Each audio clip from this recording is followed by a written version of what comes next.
और सबसे ज्यादा अपॉर्चुनिटी इनके पास रहती है, क्योंकि बोनस पॉइंट जब जब कोई रेडर उठाने आता है तो पहला हाथ इनका ही लगता है, पहले टैकल यही करते हैं। एम गोयत एक राइट रेडर है, उसका मतलब क्या होता है पता है?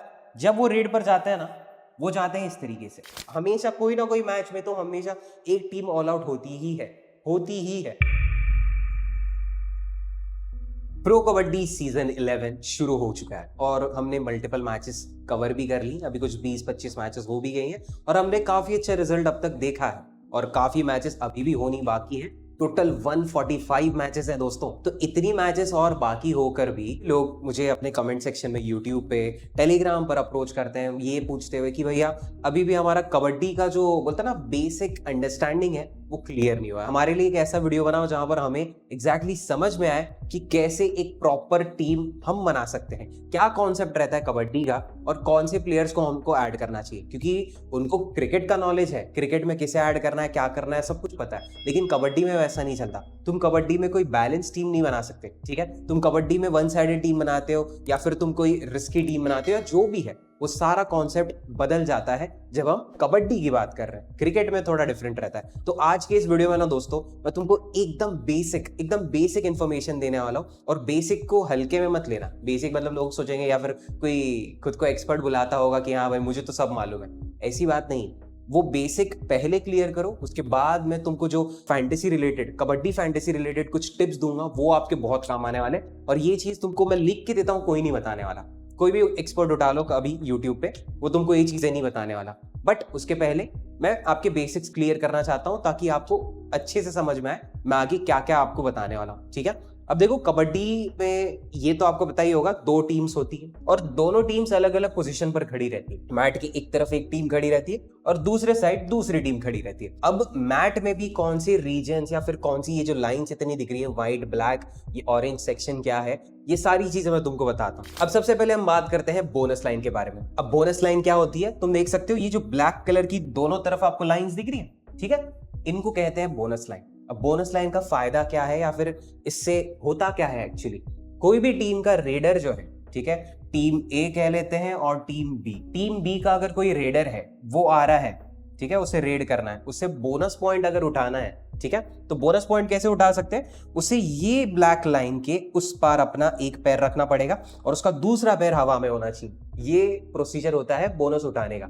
और वो भी ऐसे वैसे नहीं मिलता। टीम के पास मिनिमम 6 या 6 से ज्यादा प्लेयर उस वक्त उस मैट में ये एरिया में होने चाहिए, ठीक है? 6 से ज्यादा, 7 भी हो सकते हैं, 6 या 7, ठीक है? अब इतने प्लेयर्स जब रहते हैं तब उनको बोनस पॉइंट बेसिकली उनका एक्टिवेटेड रहता है, उनको सिर्फ उठाना है। अब उठाएंगे कैसे? मैंने जो आपको बताया, एक पैर यहां पर रख के, ठीक है? अब यहां पर जब वो ब्लैक लाइन के उस पार पैर रखेंगे, वो हो गया उनका बोनस पॉइंट। वैसे ही ये जो व्हाइट लाइन आपको दिख रही है, इसको बुलाते हैं वॉक लाइन। अब ये जो व्हाइट लाइन आपको दिख रही है, ठीक है, दोनों तरफ है, ये व्हाइट लाइन को कहते हैं वॉक लाइन।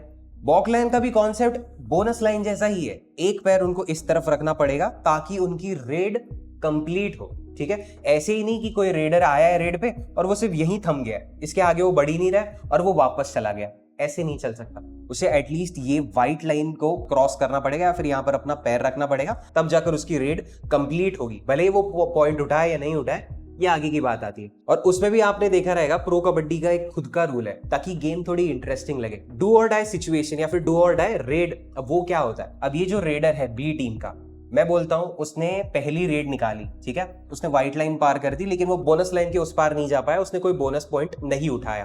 क्यों? क्योंकि उससे आउट होने का डर था, पकड़े जाने का डर था, तो वो क्रॉस नहीं कर पाया, वो वापस चले गया, ठीक है? ऐसे फिर से एक और रेडर आता है, दूसरी रेड भी ऐसी खाली चली जाती है, सिर्फ व्हाइट लाइन को, ये वॉक लाइन को क्रॉस करके वो वापस चले आते। तो 2 कंटिन्यूअस रेड इस टीम के, बी टीम के एम्प्टी हो गए, ठीक है, एम्प्टी हो गए। अब ऐसे में जो तीसरी रेड आएगी ना, तीसरी रेड, वहां पर उनको डू और डाई सिचुएशन है, वहां पर उनको पॉइंट उठाना ही पड़ेगा, चाहे वो बोनस पॉइंट हो, चाहे वो टच पॉइंट हो। वो रेडर किसी को टच कर रहा है तो वो तो उनको करना पड़ेगा। अगर वो नहीं किया तो ये रेडर जो तीसरी रेड, डू और डाई रेड पर आया है, ये आउट हो जाएगा। तो इसी तरीके से मैच को इंटरेस्टिंग रखा जाता है ताकि एम्प्टी रेड बार बार ना करते रहे कोई रेडर और गेम कॉन्स्टेंटली कुछ ना कुछ मोशन में हमको देखते मिले, कुछ ना कुछ एक्शन बेसिकली होता रहे। क्योंकि अब डू और डाई सिचुएशन आए और वो रेडर ने पॉइंट नहीं उठाया तो वो आउट हो जाएगा, वो बाहर चले जाएगा। बट वही बोलते हैं ना, वैसी सिचुएशन में वो बोनस पॉइंट उठाने की कोशिश करेगा और जब बोनस पॉइंट उठाने जाएगा उसका पैर इस ब्लैक कलर की लाइन के उस पार जाएगा और उनका कोई डिफेंडर उनका एंकल होल्ड कर लेगा, पकड़ लेगा, तो उससे गेम थोड़ा एक्शन में भी रहता है। तो ये चीजें आपको प्रो कबड्डी में देखने को मिलेगी। डू और डाई सिचुएशन आपको प्रो कबड्डी सीरीज में ही देखने को मिलेगी। और फिर आता है दोस्तों एंड लाइन। अब एंड लाइन क्या होता है, ये काफी बेसिक है। ये जो पूरी मैट आपको दिख रही है, ठीक है, इसकी भी कुछ लिमिटेशन है। इसके बाहर अगर किसी प्लेयर का, चाहे वो डिफेंडर हो, रेडर हो, जो भी हो, उसका पैर चले जाता है तो वो आउट हो जाता है। सिंपल सी बात है। और एंड लाइन कहाँ कहाँ रहती है, ये हो गई एक एंड लाइन। इसके बाहर अगर थोड़ा सा भी उनका हील या जरा सा भी पैर बाहर आ जाता है तो वो आउट हो जाते हैं, गेम के बीच में वो बाहर आ जाते हैं। और फिर सिमिलरली यहाँ पर भी आपको देखने को मिलेगी वो एंड लाइन, ठीक है, इसके पार भी वो अपना पैर नहीं रख सकते। अब ये तो एंड लाइन हो गई।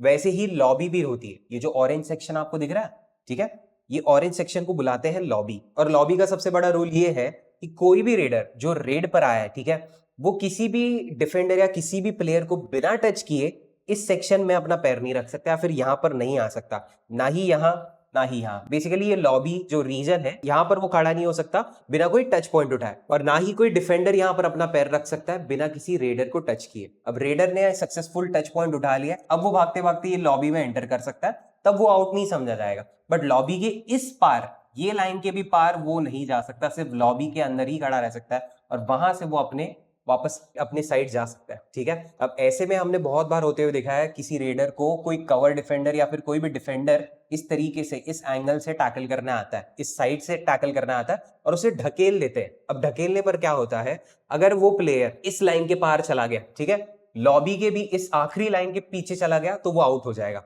बट यहां से बाहर जाते जाते अगर वो बोलता ना, उसने यहां पर टच कर लिया है पहले अपना हाथ या फिर पैर, तो फिर वो आउट नहीं रहेगा। ऑलमोस्ट फेंका गया यहाँ पर इस साइड में, बट उसके पहले उसने यहाँ पर टच कर लिया था अपने साइड के लॉबी में, तो वो सेफ हो जाता है, ठीक है। तो ये कुछ बेसिक्स रूल रहते हैं और इसी तरीके से कोई प्लेयर आउट या फिर कोई प्लेयर सेफ हो सकता है कबड्डी की मैट पे, ठीक है।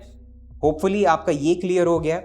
अब आगे बढ़ते हैं दोस्तों और बात करेंगे प्लेयर पोजीशंस की, कि कौन सा प्लेयर कहां पर खड़ा रहता है और फिर किस तरीके से कौन सा रेडर बोलता है ना मूवमेंट कर सकता है, उसे बोनस पॉइंट कैसे मिलेगा, वो मैं अभी आपको समझाता हूं। और मैंने फिलहाल दो टीम्स को ऐसे एग्जाम्पल लिया है। सबसे पहले पुनेरी पल्टन आपको लेफ्ट साइड में दिखेगी और गुजरात जायंट्स के सारे प्लेयर आपको राइट साइड में दिखेंगे। अब यहाँ पर देखो, यहाँ पर भी कुछ पोजिशंस होती है हर एक प्लेयर की।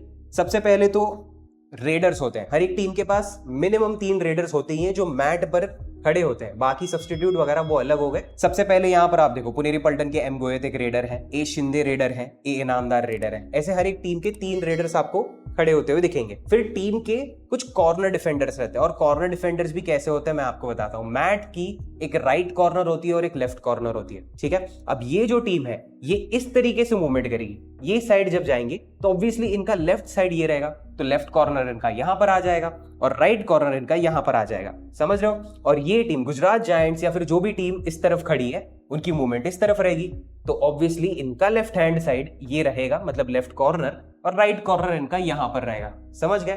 तो लेफ्ट कॉर्नर इनका इनके अगेंस्ट, राइट कॉर्नर मतलब दोनों टीम्स का ऐसा रहता है। तो राइट कॉर्नर डिफेंडर जो है जी खत्री पुनेरी पल्टन के या कोई भी टीम के उठा लो, वो टीम के राइट कॉर्नर इस तरफ खड़े रहेंगे, और वही अगर दूसरी टीम है उसका right corner obviously adjacent side पे खड़ा रहेगा इस तरफ, यहां पर, समझ गए। ये पोजीशंस हो गई। अब मैं तुमको बताता हूं कि रेडर की मूवमेंट क्या होती है, ठीक है। कबड्डी में ना 2 टाइप के रेडर्स आपको दिखेंगे, एक तो राइट रेडर और दूसरा रहेगा लेफ्ट रेडर। राइट रेडर के लिए मेरे पास यहाँ पर एक एग्जांपल है पुनेरी पल्टन के, जो कि है एम गोयत। एम गोयत एक राइट रेडर है। उसका मतलब क्या होता है पता है, जब वो रेड पर जाते हैं ना, वो जाते हैं इस तरीके से। उनको अगर बोनस पॉइंट उठाना है ना, उनको मिलेगा सामने वाली टीम के लेफ्ट कॉर्नर में इस तरफ, यहां पर उन्हें बोनस पॉइंट मिलेगा। और उसी तरीके से अगर कोई लेफ्ट रेडर है, जो कि ए शिंदे लेफ्ट रेडर है, तो ये जाएंगे यहां। एम गोयत एक राइट रेडर है, तो उन्हें लेफ्ट कॉर्नर में बोनस पॉइंट मिलेगा। तो ऑब्वियसली उनके अगेंस्ट आपको देखेंगे टीम के लेफ्ट कॉर्नर डिफेंडर रोहित और right cover defender Neeraj Kumar. और सबसे पहली अपॉर्चुनिटी रहती है रोहित के पास उन्हें एंकल होल्ड करने की। मैंने तुमको बताया था ये जो ब्लैक लाइन, बोनस लाइन, ठीक है, इसके पार जब वो पैर रखने की कोशिश करेंगे तो रोहित के पास एक अपॉर्चुनिटी रहेगी उनको एंकल होल्ड करने की। और जब वो एंकल होल्ड या फिर थाई होल्ड, जो भी उन्हें सही लगे, वो जब पकड़ने की कोशिश करेंगे, तो नीरज कुमार जो है, ठीक है, ऑलमोस्ट यहां पर वो खड़े रहते हैं नीरज कुमार उन्हें टैकल कर पाएंगे इस तरीके से, इस एंगल से, समझ रहे हो? जब वो टैकल करेंगे तो या उनको वो धक्का दे पाएंगे या फिर वो उन्हें सामने से ब्लॉक कर सकते हैं। तो ये कुछ टैक्टिक्स रहते हैं या फिर ये कोई तरीका हो सकता है एक कवर डिफेंडर का। और नीरज कुमार जो कि है राइट कवर डिफेंडर और रोहित है लेफ्ट कॉर्नर डिफेंडर। तो ये दो डिफेंडर्स हमारे लिए इंपॉर्टेंट होते हैं, ठीक है? कॉर्नर डिफेंडर, कवर डिफेंडर हमेशा इंपॉर्टेंट होता है जब भी किसी टीम का रेडर वहां पर पहुंचता है। और सबसे पहले टैकल पॉइंट भी उन्हें ही मिलता है। जो प्लेयर पहले टच करेगा बेसिकली उसे टैकल पॉइंट मिलता है। और जैसे राइट रेडर लेफ्ट कॉर्नर में जाता है, लेफ्ट रेडर भी है सिमिलरली वैसा ही। अब ए शिंदे जो है उनके अगेंस्ट आपको कौन से दिख रहे हैं प्लेयर्स? राइट कॉर्नर डिफेंडर सौम्यर दिख रहे हैं और लेफ्ट कवर डिफेंडर वी रिजम है, ये दिख रहे हैं आपको। तो सेम लॉजिक यहां पर भी अप्लाई होता है। जो आपने यहां पर देखा था कि कौन सा प्लेयर उन्हें टैकल कर पाएगा या फिर एंकल होल्ड कर पाएगा, वैसे ही सौम्यर उन्हें यहां पर एंकल होल्ड कर सकते हैं और वी रिजा में उन्हें टैकल कर पाएंगे सामने से या फिर साइड से। तो ऐसे लेफ्ट और राइट रेडर होते हैं।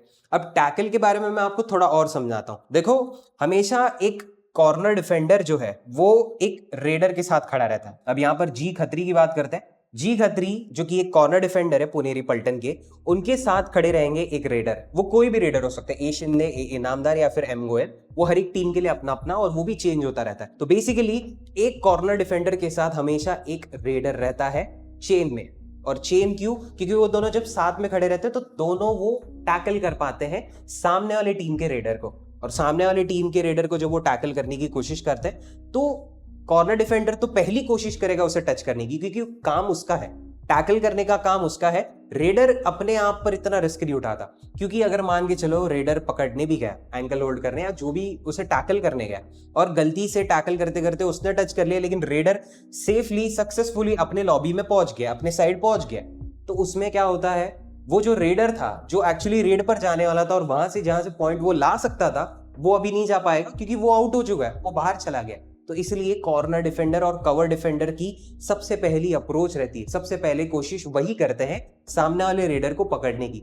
और रेडर्स उतना रिस्क नहीं उठाते, जब वो श्योर रहते हैं कि भाई पकड़ा जाएगा सामने वाला रेडर, तब वो कूदते हैं, वरना वो उतना रिस्क नहीं उठाते। और बहुत सारे टीम्स में तुमने ऐसा भी देखा रहेगा, जो टीम का स्टार रेडर या फिर मैक्सिमम रेड पर जाने वाला प्लेयर है वो अकेला खड़ा रहता है। और जब वो अकेला खड़ा रहता है तो उससे क्या, वो रिस्क अपने ऊपर नहीं उठाता, वो सिंगल खड़ा रहेगा, ना वो टच होने की कोशिश करेगा, आउट होने की कोशिश करेगा, वो सिर्फ और सिर्फ रेड पर जाएगा।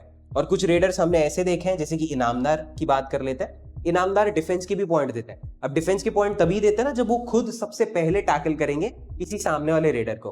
तो ये पॉसिबल तब होता है जब इनामदार या फिर जो भी एक रेडर है उनके साथ कोई कॉर्नर डिफेंडर खड़ा रहे। और जो कवर डिफेंडर्स रहते हैं, तो राइट कवर डिफेंडर, ठीक है, राइट कवर डिफेंडर के साथ हमेशा खड़ा रहता है लेफ्ट कवर डिफेंडर, ठीक है। नाटराजन और सावंत, नाटराजन है हमारे राइट कवर डिफेंडर, सावंत है हमारे लेफ्ट कवर डिफेंडर। ये दोनों कवर डिफेंडर्स अपनी ऐसी पोजीशंस मेंटेन करके रखते हैं, दोनों का एक चेन बना रहता है हाथ पकड़ के। अब वो टैकल कर सकते किसी ऐसे प्लेयर को, अगर लेफ्ट रेडर हुआ तो वो इस तरीके से इस डायरेक्शन में वो टैकल कर पाएंगे, रुको, इस तरीके से वो टैकल कर पाएंगे। या फिर कोई राइट रेडर हुआ तो वो ये दोनों इस तरफ ऐसे टैकल कर पाएंगे। तो ऐसी मूवमेंट रहती है उनकी। अब देखो, ये तो मूवमेंट आपको समझ में आ गई है, ठीक है, कौन सा रेडर कहां पर जाता है, राइट रेडर कहां गया, लेफ्ट रेडर कहां गया, और फिर कौन सा कॉर्नर डिफेंडर उसे टैकल कर सकता है, कौन से कवर डिफेंडर के पास अच्छी अपॉर्चुनिटी रहती है उस रेडर को टैकल करने की। बट ऐसे में कुछ फैंटेसी टिप्स आपको देना चाहूंगा जो शायद आपको नहीं पता रहेंगे, या फिर बोलते ना, इससे आपकी फैंटेसी टीम में बहुत फायदा आपको देखने को मिलेगा पॉइंट्स के मामले में, ठीक है। अब देखो, मैं हमेशा बताता हूं अपने वीडियोस में, जो भी मैं एनालिसिस वाले वीडियो बनाता हूं उसमें मैं आपको एक चीज बोलता हूं, आपको कभी अपने कॉर्नर डिफेंडर्स को ड्रॉप नहीं करना है। अब यहां पर हमारे पास एग्जांपल के लिए कॉर्नर डिफेंडर्स कौन कौन है, अमन है, सौम्यर है, रोहित है और जी खत्री। कोई भी दो टीम्स उठा लो, भले वो कितनी भी अच्छी हो या फिर कितनी भी बोलते ना फिलहाल लीडर बोर्ड पर सबसे नीचे चल रही हो, वो टीम के भी आपको कॉर्नर डिफेंडर्स अपने फैंटेसी टीम में ऐड करने जरूरी है। क्योंकि कॉर्नर डिफेंडर ऐसे प्लेयर है जो पूरी मैच में आपको खेलते हुए दिखेंगे। आपने जल्दी देखा नहीं रहेगा कोई कॉर्नर डिफेंडर सब्स्टिट्यूट हो रहा है। हमने देखा है कि भाई स्टार रेडर मतलब टीम का मैक्सिमम रेड पर जाने वाला प्लेयर भी सब्स्टिट्यूट हो जाता है, वो भी थोड़ी देर के लिए बाहर बैठ जाता है। बट कॉर्नर डिफेंडर्स कभी बाहर नहीं जाते और सबसे ज्यादा अपॉर्चुनिटी इनके पास रहती है, क्योंकि बोनस पॉइंट जब जब कोई रेडर उठाने आता है तो पहला हाथ इनका ही लगता है, पहले टैकल यही करते हैं। तो कॉर्नर डिफेंडर्स इसीलिए तुम्हारे लिए बहुत इंपॉर्टेंट होते हैं और इनसे तुम्हें हमेशा अच्छे फैंटेसी पॉइंट्स मिलते हैं। और टोटल कितने फैंटेसी पॉइंट मिलते हैं एक एक कॉर्नर डिफेंडर से, वो तुमको मैं आगे बताता हूँ। बट ये जान लो कि तुम्हारी टीम में हमेशा कॉर्नर डिफेंडर्स होने जरूरी है। अब आता है सबसे इंपॉर्टेंट पॉइंट, वो है कि आपको ना पहले ही टीम बनाने के पहले ये जानना पड़ता है कि कौन सी टीम एक्चुअली जीतने वाली है वो मैच। समझ रहे हो? मैं बात कर रहा हूँ पुनेरी पल्टन और गुजरात जायंट्स की। यहां पर अगर मैं आपको पूछता कि तुम्हें क्या लगता है पुनेरी पल्टन जीतेगी या गुजरात जायंट्स जीतेगी, तो तुम भी ये चीज अग्री करते कि यार पुनेरी पल्टन जीतेगी। और गुजरात जायंट्स का जैसा परफॉर्मेंस हमको दिख रहा है, माना कैसे भी कितना भी अच्छा खेल रहा हो, लेकिन पुनेरी पल्टन के सामने नहीं टिक पाएंगे। तो ये चीजें जब तुम्हें पता होती है कि एक टीम ज्यादा डोमिनेटिंग है, एक टीम ज्यादा स्ट्रांग है, तो उनके प्लेयर्स तुम्हें ज्यादा ऐड करने। ठीक है, मैं बोलता हूं पुनेरी पल्टन की जो प्लेयर्स हैं, इनके जो डिफेंडर्स हैं, ठीक है, ये बहुत अच्छे डिफेंडर्स हैं, ये स्ट्रांग टीम है। तो गुजरात जायंट्स के जो रेडर्स आते हैं ना, जी सिंह, एच सिंह, हारसांग रोया, ये तीनों रेडर्स जब आते हैं ये पकड़े जाते हैं इनके डिफेंस की वजह से। इतना अच्छा डिफेंस है, तो क्या हो गया, ये तीनों आउट हो गए। ठीक है, अब बचता है इनका डिफेंस। और ऐसा भी नहीं ना पुनेरी पल्टन का सिर्फ डिफेंस अच्छा है, पुनेरी पल्टन के रेडर्स भी अच्छे हैं। तो रेडर्स क्या इन सभी प्लेयर्स को टच करके आउट कर देते हैं। तो बेसिकली यहां पर गुजरात जायंट्स पूरी ऑल आउट हो जाती है, ऑल आउट हो जाती है भाई। ठीक है, ऑल आउट की सिचुएशन में तुम्हें पता है माइनस पॉइंट होते हैं ये सभी प्लेयर्स में से। ये जितने भी प्लेयर तुमको दिख रहे हैं ना, -4, -4, -4, -4, इस तरीके से ये सारे प्लेयर्स जो हैं इन सब में से -4 फैंटेसी पॉइंट्स होंगे। और ये जो टीम है जिन्होंने उनको ऑल आउट किया है, इन सबको मिलेंगे +8 पॉइंट्स, +8 पॉइंट्स। इस तरीके से सारे प्लेयर्स को 8 पॉइंट मिलेंगे। ये होता है पॉइंट का डिफरेंस जब कोई टीम ऑल आउट हो जाती है। इसलिए मैं कहता हूं पुनेरी पल्टन अगर डोमिनेटिंग टीम है, स्ट्रॉन्ग टीम है, जो गुजरात जायंट्स को ऑल आउट कर सकती है, और हमेशा कोई ना कोई मैच में तो हमेशा एक टीम ऑल आउट होती ही है, होती ही है। और वैसी सिचुएशन जब आ जाती है, मैं कहता हूं आपका जो अपोनेंट है फैंटेसी कॉन्टेस्ट में, उसने गुजरात जायंट्स के ज्यादा प्लेयर भर दिए थे। तो सोचो जब जब गुजरात जायंट्स ऑल आउट होगी तो वो बेचारे की टीम में से हर जितने प्लेयर थे उन सबके चलते -4 होते जाएंगे। 4 प्लेयर उसने उठाए थे तो 16 पॉइंट तो उसके ऐसे ही माइनस हो गए। और तुमने पुनेरी पल्टन के ज्यादा प्लेयर उठाए थे तो तुम्हारे एक एक प्लेयर के चलते +8 करके जितने भी प्लेयर है उतने तुम एडेड हो जाओगे, बोनस में आगे चलते रहोगे। तो इतना बड़ा डिफरेंस बन सकता है तुम्हारे और तुम्हारे अपोनेंट के बीच में। समझ रहे हो? तो वो चीजें तुम्हें ध्यान में रखनी पड़ती है। इसलिए जो डोमिनेटिंग टीम है, जो स्ट्रॉन्ग टीम है, उनके ज्यादा प्लेयर हमारी टीम में होना हमेशा एक अच्छी प्रैक्टिस, अच्छा एक टैक्टिक रहता है फैंटेसी टीम के लिए, कबड्डी के। ठीक है, और जो वीक टीम रहती है उनके कम से कम प्लेयर ऐड करो, और स्पेशली उनके कॉर्नर डिफेंडर्स ऐड करो। अगर आपको लगता है, अगर आप श्योर नहीं हो कि कितने प्लेयर ऐड करने, तो सिर्फ 2 प्लेयर को ऐड करके भी आपकी टीम काफी सक्सेसफुल हो सकती है। जो भी वीक टीम है उनके कॉर्नर डिफेंडर्स को ऐड करके आप डन कर सकते हो। अब इतना मैंने आपको बोनस पॉइंट के बारे में बता दिया कि कौन सी टीम ऑल आउट होने पर इतने पॉइंट उठाती है, कौन सा रेडर कितना, वो भी मैं आपको बता देता हूं कि एग्जैक्टली कितने स्पेसिफिक पॉइंट्स आपको मिलते हैं। ये मैंने कुछ ड्रीम 11 के डायरेक्ट पॉइंट सिस्टम को आपके सामने रख दिया है। यहां पर हम बात करते हैं कुछ इंपॉर्टेंट पॉइंट सिस्टम की। देखो, एक रेडर पॉइंट सिस्टम रहता है और एक डिफेंस पॉइंट सिस्टम रहता है, मतलब डिफेंडर के लिए अलग, रेडर के लिए अलग। ये डिफेंस वाला है यहां पर और ये रेडर वाला है, हम दोनों डिस्कस करते हैं। बट सबसे पहले बात करते हैं इंपॉर्टेंट फैंटेसी पॉइंट्स की। और यहां पर भी देखो, सक्सेसफुल टैकल के पॉइंट्स कितने मिल रहे हैं, 20, और सक्सेसफुल रेड पॉइंट्स कितने मिल रहे हैं, 8 रेड के टच पॉइंट। अब यहां पर देखो, रेडर जो भी रेड पर आता है, एक तो 8 पॉइंट उसके सक्सेसफुल रेड के उसे मिल जाएंगे। बट बोनस पॉइंट भी होता है। बोनस पॉइंट क्या, जो बोनस लाइन के बारे में आपको बताया था, तो वही चीज है। जब जब वो बोनस लाइन पार करेगा उसे यहां पर फैंटेसी में 2 पॉइंट मिलेंगे। भले ही गेम में उसको एक ही पॉइंट मिल रहा हो, वो बोनस के चलते उसके टीम का ओवरऑल पॉइंट 1 बड़ा हो, लेकिन यहां पर हमारे फैंटेसी टीम को 2 पॉइंट मिल जाते हैं उस प्लेयर की तरफ से। ठीक है, फिर सुपर रेड आता है। सुपर रेड क्या होता है, 3 से ज्यादा पॉइंट्स उसे उठाने। 3 पॉइंट कैसे भी हो सकते हैं, 1 बोनस पॉइंट और 2 टच पॉइंट, या फिर 3 टच पॉइंट, 4 टच पॉइंट, जितने भी पॉइंट उठाने हो, लेकिन 3 या 3 से ज्यादा पॉइंट जब वो उठाता है तो उससे सुपर रेड कहा जाता है। और सुपर रेड करने पर उसे एक्स्ट्रा 4 पॉइंट मिलते हैं। ठीक है, सक्सेसफुल रेड टच पॉइंट तो उसे मिल ही जाएंगे एक एक टच के पीछे, लेकिन उसे एक्स्ट्रा 4 पॉइंट भी मिलेंगे सुपर रेड के।